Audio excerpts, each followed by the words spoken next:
So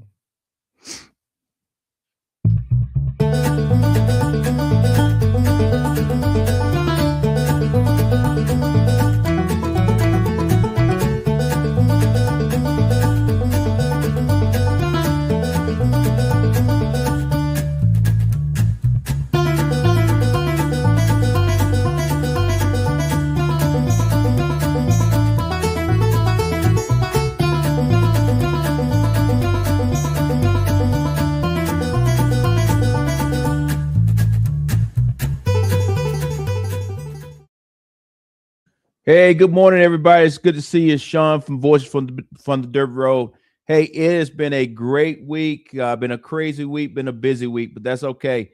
I just wanted to give a shout out. I talked about last week. Every week, I'm going to kind of have a different cup. I actually asked y'all guys to send me a little note, and we'll buy a cup from different places. But one of the things that Carl and I love to do when we was traveling around the world or even around the United States is go to nice little coffee shops and buy a cup. And this morning, when I was upstairs, I got my coffee cup. It's from the Dead Bear Brewery in Grayland, Michigan. So a shout out to those guys. I probably bought this cup 10, 12 years ago. Don't remember, but it still has great coffee. And I just want to give a shout out to those guys. So thank you, thank you, thank you. Also, as y'all guys see, I spent many years in the military. Blessed to be able to do it. And this show is not about the military; it's about rural community. But as y'all guys know, a lot of farmers, a lot of people in the rural communities serve in the military, like I did. And just so happened this morning, because typically when I go out on the farm, I'm not dressed all pretty and stuff. I just throw on a pair of jeans and whatever T-shirt that I pull up, and just so happened, here's the one from Kosovo.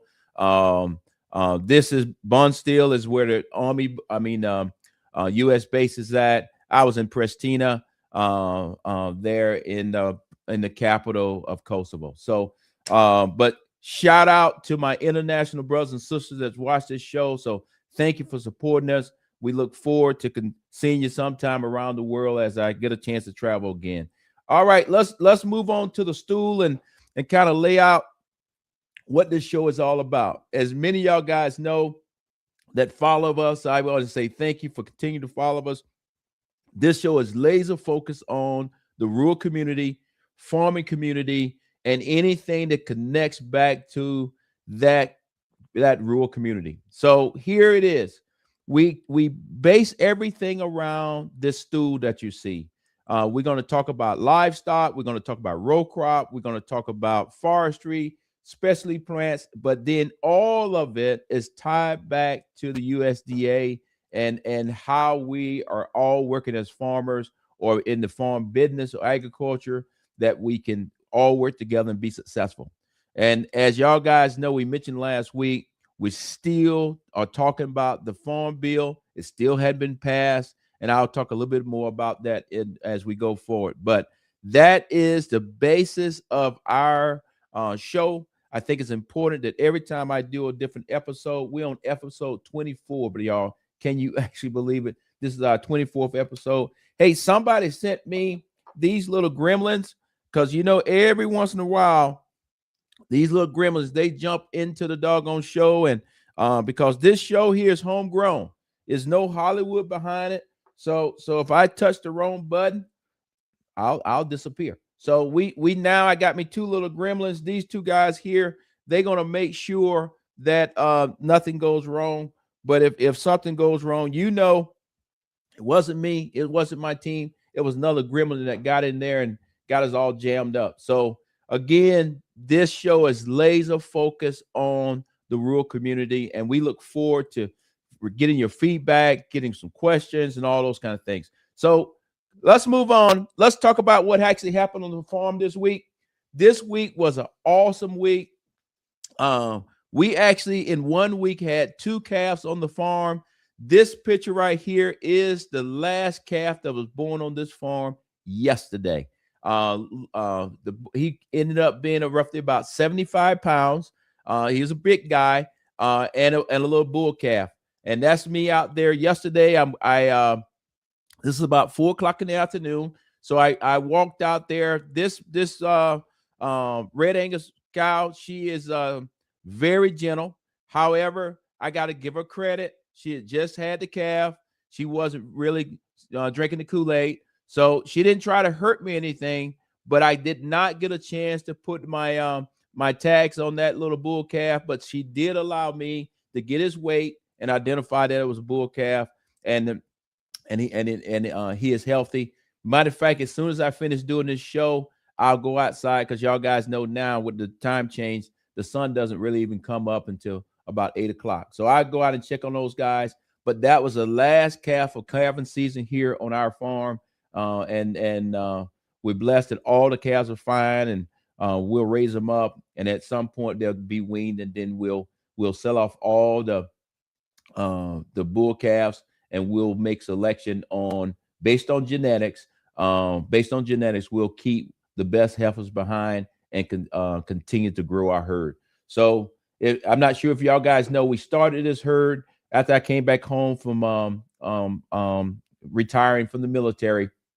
Started this place, and we started off with only 5 cows, and now we're up to around about 18 head. But the goal is to have 20 mama cows, and then we'll produce 20 calves, and then we continue to grow it out, and hopefully someday get up to at least 200 head of cattle. But you got to start somewhere, start small, get all your systems in place, and then kind of go from there. So, but all of us as farmers right now, we are struggling. That there's no other way that I can put it. I don't care if you've been in farming for 50 years or you've been in farming for 2 years. Across the board, we are all feeling it, and we're looking to our leaders back in DC to give us some relief. Hey, last week I actually talked about the farm bill. All right, last week I talked about the farm bill. It's actually 802 pages. It has made its way out of committee. Okay, it's made its way out of committee. But my report to you this week is this: it is now out there, but there's a major fight going on between the Democrats and Republicans, and it's a fight that need to be had. But it's a fight that where we're talking about, like I've mentioned many times before, the farm bill has 2 different things in it. It has relief money in it for farmers if something go wrong on your farm, you get back on your feet. But then it also has money in it to take care of our less fortunate, our seniors, and our less fortunate children with the SNAP program. So right now, it's some friction points. That is normal. But my report to you this week is it has not made it through all the different hoops to be voted on and going forward. I don't think it's going to get anywhere much this week here, and it's maybe a struggle for next week. So we'll continue to update you on it. Next week we may do a little bit more in depth of a show on it, but this week I want to focus on a couple things that are currently happening because the actions that are happening overseas in Iran in this war is now having great effect on us here back in rural America, really all America, but specifically rural America, when it comes to fuel costs, when it comes to fertilizer and all those things. So I'm going to stop there because I've been talking for a little bit, but I want to set the table for a couple of things. We're going to play a series of videos. We're not going to play them at the same time, so don't think you're just going to be watching TV. But I want to make sure that everybody understands what's happening at the national or international level with the war that's happening overseas and how those things are happening overseas affecting us. Then we're going to move into kind of what's happening here in the United States, and then ultimately going to have to talk about what's happening here in Georgia. So that's how we're going to kind of lay out this show this morning. But in between all those things, I'll come back and explain 1 or 2 things, and I look forward to your questions and kind of go from there. So the first video you're going to see is going to be maybe about 3 to 4 minutes long, but I think it gives you a very good baseline of how the war in Iran can affect us here in the United States and may have great effect on us here in the United States as it goes on, because I think all of us as just everyday people have already seen that gas and diesel has went out the roof. But I think as farmers, maybe everybody else don't see it, but I know you have. So I'll stop there. And team, please play the video of CNN video, please. This morning, the war in Iran not just having an impact on oil and gas prices, though they are both up, it is also threatening fertilizer supplies, critical for crops and food production. The Middle East is home to some of the world's largest fertilizer plants, and it's a major producer of the raw materials necessary to make fertilizer. Around 25 to 35% of the global trade in those raw materials passes through the Strait of Hormuz. But right now, pretty much nothing is passing through the Strait of Hormuz. With us now, Chris Abbott, CEO of the biotech company Pivot Bio. Chris, thanks so much for being with us. Will you just explain better than I just did about why the Persian Gulf, why the Strait is so important for fertilizer coming to the United States? Yeah, good morning, John. Thank you for having me. So I think context is important as you laid it out there. So if we look at this over the last 15 years of my time spent in commodity and capital markets, I've not seen this level of disruption before. So if we look at the critical inputs for us in the ag economy, about 20% of LNG, about 30%, as you mentioned, of urea, that's our nitrogen fertilizer, and even more of sulfur. Sulfur is a key micronutrient for crops, passes through the strait. Furthermore, the U.S. imports this year almost 30% of its fertilizer from foreign countries. And so you can start to imagine, how does that ripple effect take shape if you start to clog up the system at a time in which we're approaching planting? Growers in the southern U.S. are already planting crops, and many of them, prior to last Friday, right, the day leading into this conflict, didn't have their nitrogen purchased. And so what happens is you see that backup and it starts to show its ripple effect through the value chain. And as we say, it always hits the farmers first. And we've seen that. Urea prices are up 50% since that Friday before, Friday, the 27th of February. And in places in the northern parts of the country, it's up almost 100%. Talk to me more about the specific timing here. Why is the timing so challenging? Yeah, timing's tough on a number of respects. Number one, as I mentioned, on the planting cycle, it's hard because we're starting to plant. So the U.S. Heading into this conflict had only bought about half of its fertilizer. If you look at the total amount of fertilizer across all inputs, but in this case, nitrogen is really important, was about half purchased. Then we woke up Saturday the 28th and everybody started scrambling. That's what led to that price spike that I mentioned to you. But we don't have a lot of time. There's only a few technologies and solutions that can really help a grower right now counterbalance some of those rising fertilizer costs. Furthermore, though, we also have to take a step back and understand farm bankruptcies were already at a multi-decade high prior to this conflict. I've seen stats as high as 170,000 farm bankruptcies in the last 12 months. And so when farmers are losing money, if you spike their most critical input to drive yield, which is also their highest expense as an input cost, it puts intense pressure on the bottom line. Yeah, look, I was at Farm Aid. This is the worst year for bankruptcies they've had since the 1980s. I mean, this is a bad, bad time. Just very quickly, is this something that will hit consumers in terms of prices? It absolutely could, right? So farmers are in the unfortunate situation where they can't just take their price up, but what happens is you see acreage shifts. And so now you have to look at the global commodity market, because as oil and consumption around gasoline changes, you get fluctuations for ethanol. Frankly, that's the one bright spot in this. Could ethanol actually come into higher demand, which could help buoy some of those commodity grain prices, which have not moved? And so this is just a tough time. I expect that whether that's food, fuel, fiber, dairy, protein, these things could all see inflation if the prices stay this high. I want to call it ripple effects, but for farmers, this is more than ripple. This is like a giant wave. Chris Abbott, thanks for explaining it so well. Really appreciate it. Okay. So as y'all guys see there, international events, the war in Iran could have or will have a great effect on us here in the rural community, specifically the farmers. I would tell you, as a cattle rancher, we had went less than 2 weeks ago and priced fertilizer to put on our pastures. And yesterday I called back, that price had went out the roof. And from that, I told him, I said, thank you, appreciate it. He clearly understood. He said, Shawn, to be honest with you, man, nobody's buying fertilizer right now. Nobody can afford it. So I ended up calling Jerry, my chicken manure guy. And here in the next couple of weeks, we're going to get chicken manure spread throughout the pasture, ensure that the grass get the nitrogen that it needs to have so the grass will grow. But that's just the effects that happen to me. But I know it's happening to our row crop farmers because they're right now trying to get crops in the ground.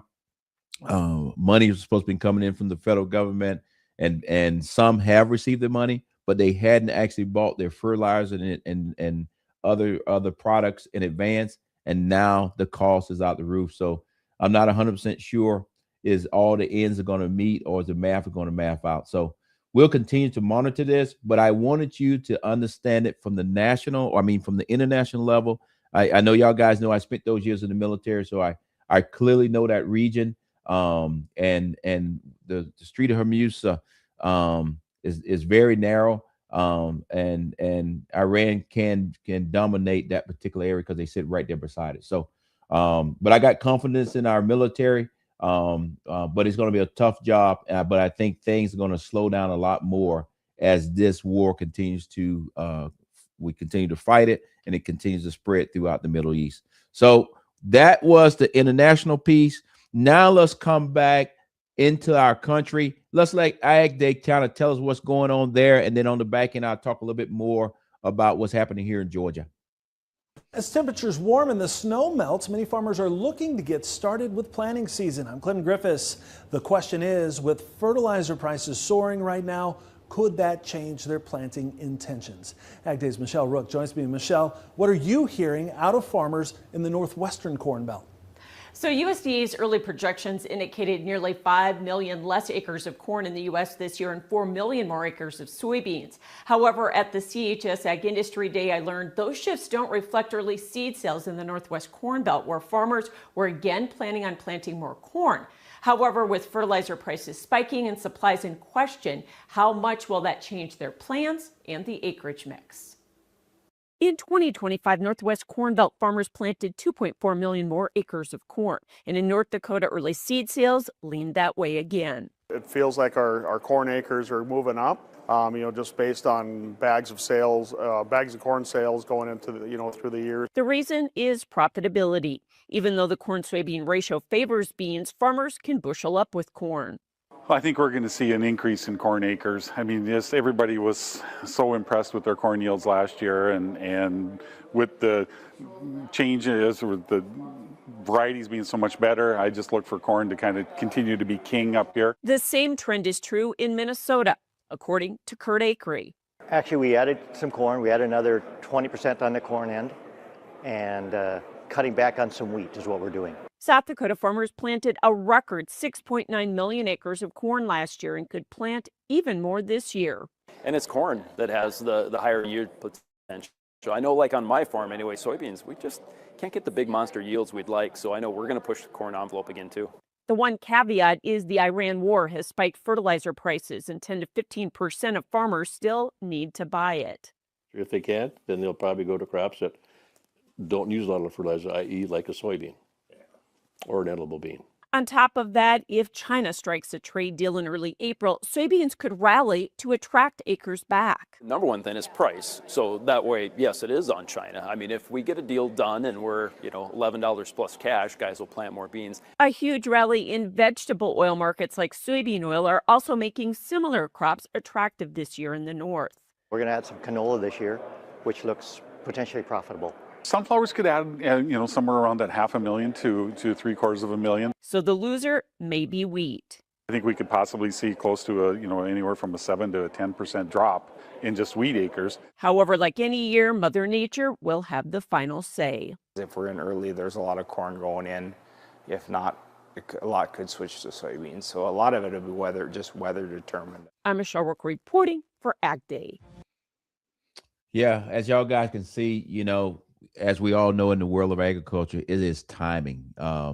It's the time to plant, and then if you don't hit that window, I'm sorry, you're not going to get the results that you want to get. So right now, everything that we talked about earlier, what's happening overseas, is having great effect here when it comes to cost. It's having great effect if the farmer's actually going to have the money to put the seed in the ground and all of these bigger things. But hey, during the break, guys, I actually got a chance to look at my phone, and unfortunately, like I said, I spent those years in the military. I know what war is. I know what war feels like, and I know what it is to have to take somebody's life. I'll just say it that way. But I just saw here that y'all guys know we already had 7 soldiers that had committed to ultimate sacrifice, and they came home early this week or last week. But I just was reading here the headlines that 4 Air Force refueler that was in the plane that crashed in Iraq, also were killed. So keep those 4 airmen in your prayers. Keep their families in your prayers.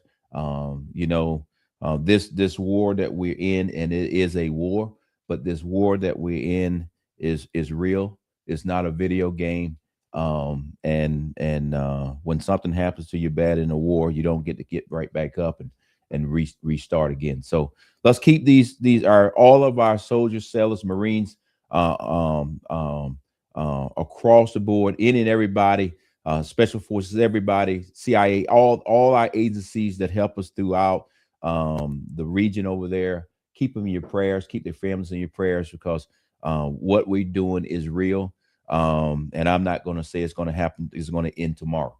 But that's not what our show is about. But I'll be remiss if I just talked about fertilizer and I didn't mention that it has been confirmed that 4 more of our precious assets, American airmen, were killed in a crash. So now the death toll is 11, and I think it's about 150 that are seriously injured in between Germany and Walter Reed in DC. So sorry about moving away from agriculture, but the reality of it is many of those young people probably are from small towns around America, because y'all guys know, yes, kids join the military from our major cities, but a lot comes from this little bitty small towns that nobody's ever heard of. So let's just keep those guys in their prayers, keep them in our prayers, and let's make sure that when we say thank you for your services, it actually means something. But let's get back to the show. Somebody had a note in there asking me, what's this actually live or pre-recorded? No, this is live. This is live, 100% live today. So that was Ag Day. Now this week we actually had Secretary Rollins. She came right down here to Georgia. As y'all guys know, here in Georgia, no ifs, ands, and buts about it. It is tough right now. We've been hit and hit and hit. We was hit from the tariffs of our paper mills throughout the state. Several of them shut down earlier in the year. From my hometown there, Blakely, Georgia, people still hadn't recovered from that. Then on top of that, we have had bad weather. Just this, I think yesterday, we had a tornado that hit in that southwest Georgia region, and he also went back toward Albany, Georgia. That is in the news today. And then on top of all that, fuel cost is up, fertilizer's up, everything is up. And so right now, if you go crisscrossing across Georgia, one thing you don't see too many tractors moving. And if those tractors are not moving, that means crops are not going in the ground. So we got to get in front of this thing. We got to stop talking about help is on the way and actually get help here, because we're running out of time. With that being said, Secretary Rollins, I'm thankful that she took the time to come here to the great state of Georgia. So let's run that video, and then I'll talk about it on the back end. Number one industry, generating up to $90 billion every single year. Georgia has about 10 million acres of farmland focusing on chickens, peanuts, pecans, and primarily eggs. Well, U.S. Agriculture Secretary Brooke Rollins announced a major lifeline for struggling Georgia farmers today. She says more than $500 million in Hurricane Helene relief, that's going to start flowing within days. And that money arrives as Georgia's farm economy faces one of its toughest moments in decades. Atlanta News First statewide reporter Amber Kasoris has the story. U.S. Agriculture Secretary Brooke Rollins says this money will be a lifeline for Georgia farmers after Hurricane Helene, while also warning about the intense pressures that Georgia farmers are now under. We're glad to have her, and let's give her a warm welcome here. A warm welcome under the Gold Dome for Agriculture Secretary Brooke Rollins, who came with a stark warning.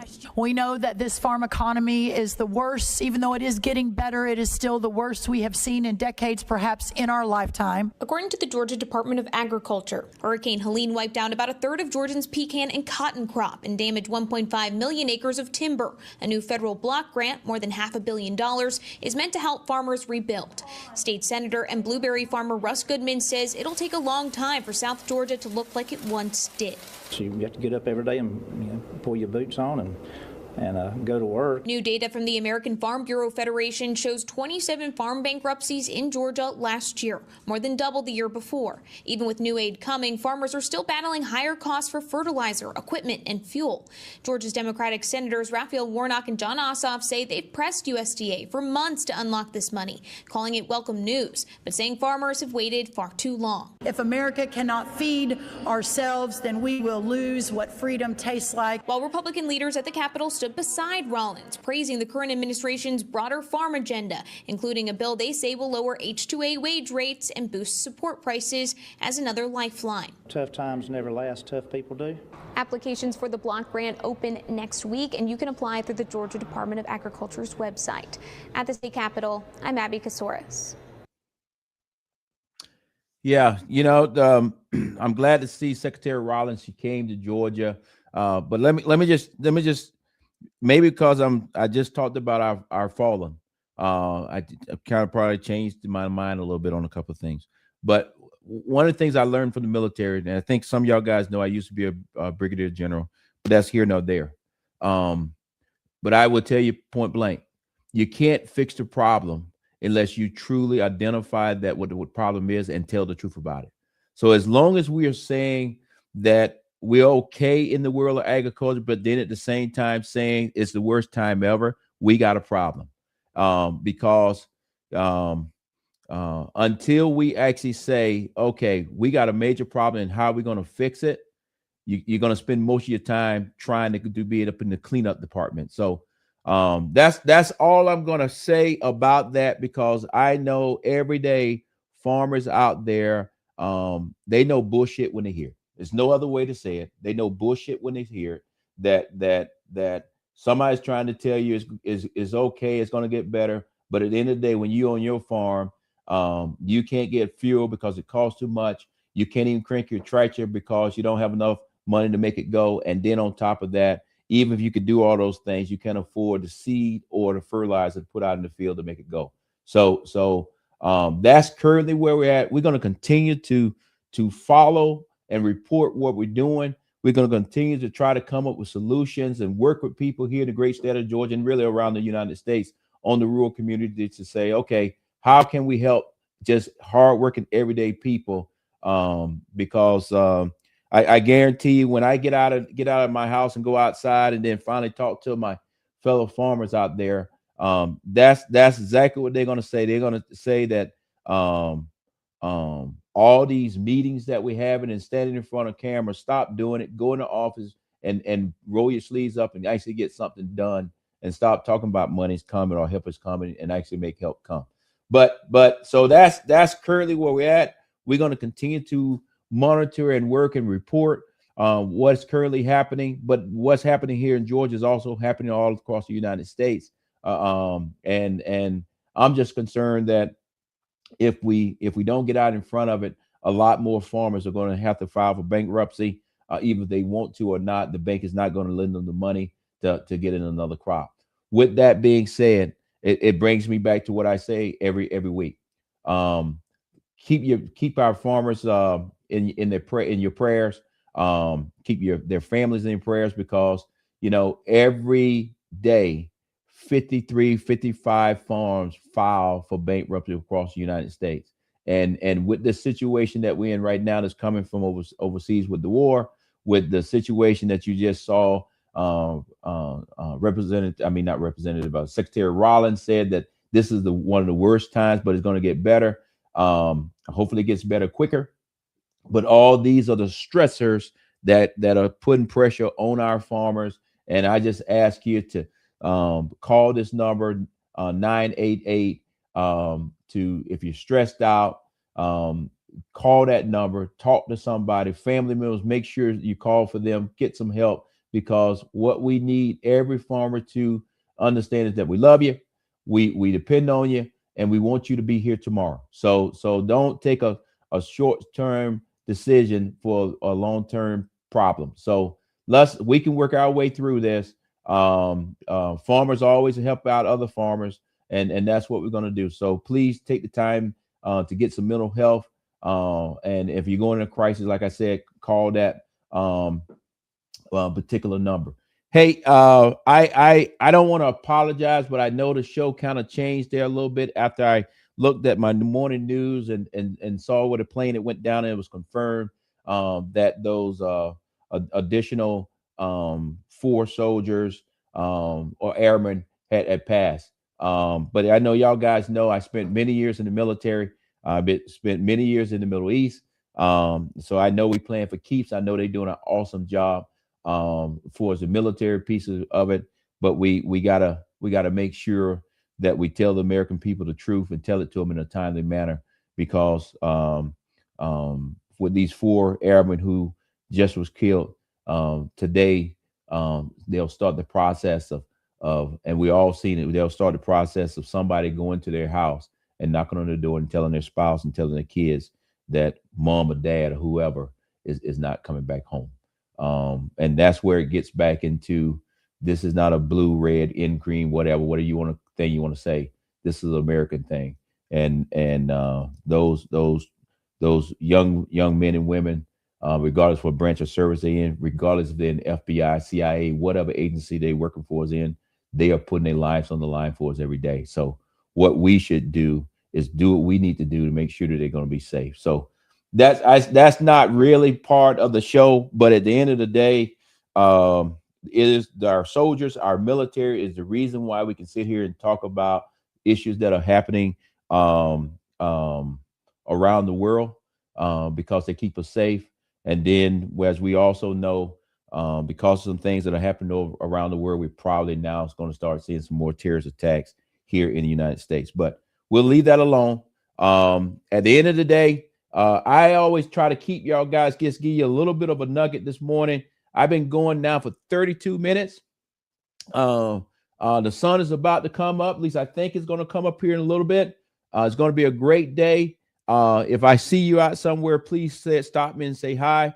And look, when I look at my cup, the cup is empty. Just got a little bit in there. It's over. But hey, thank you, and we'll see you next week.